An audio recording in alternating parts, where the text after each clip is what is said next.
The facility you're in right now is called the Psych Ward. His eye twitched. I hate that name. I almost fell out of my chair. If I'd found someone else like me when I first heard the echoes, then I might not have lost years of my life in an extended drunken binge. Maybe I wouldn't be sitting in an interrogation room reeking of beer and sweat.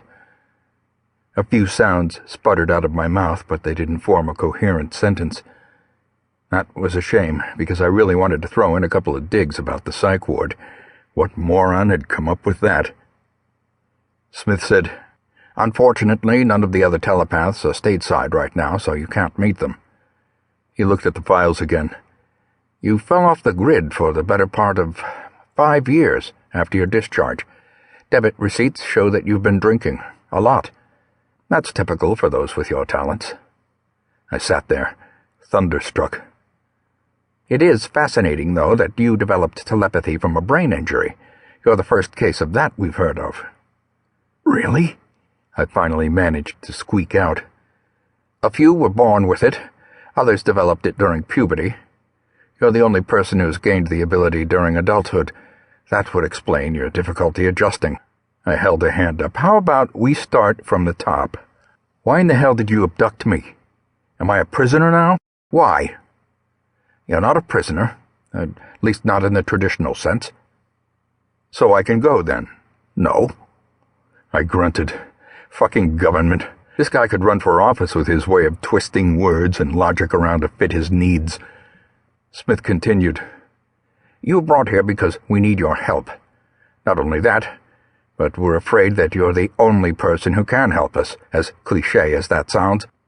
You want my help, so you figured the best way to get it was to drug and kidnap me. Brilliant.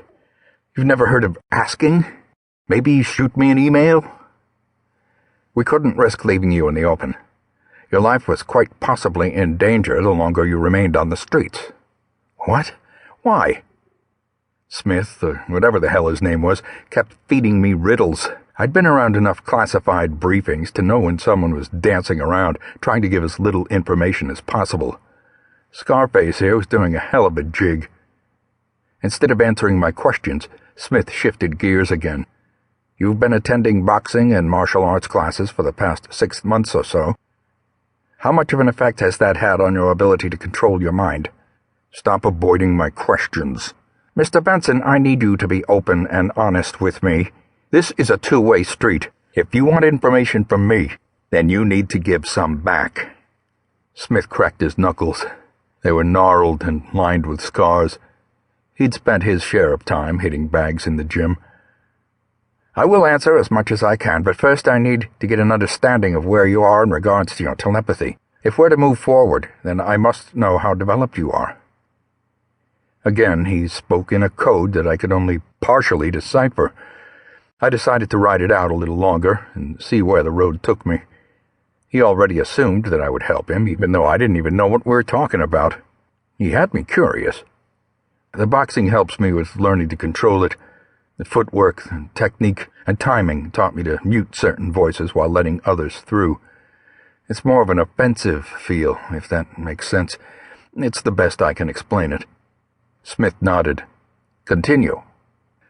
"The jiu-jitsu is for conditioning more than anything else. Being in shape helps me keep my defenses up longer. I'm still drinking at night, though, as I get tired." "Excellent. We've also observed a direct correlation between physical endurance and mental strength." "Your turn. Why am I here? And don't give me that shit about my life being in danger unless you're going to tell me why." Smith pulled a file out of the folder, flipped it around, and slid it across the desk. It was a photo of Senator MacArthur. "You've heard about the happenings at the Capitol building this morning?" Smith asked. "Of course. What the hell does that have to do with me?" He pulled another photo out and handed it over. It was a long shot of the press conference right after the senator had shot himself. His body was sprawled across the top of the stairs, partially obscured from view by the podium. Reporters and spectators were blurry as they fled in every direction. One man stood in the middle of the crowd, his features unaffected because he wasn't moving at all. Chin-length hair dangled above a cheap, off-the-rack suit. He had tanned skin and dark features that obscured his ethnicity. Cold, Calculating eyes stared directly into the camera.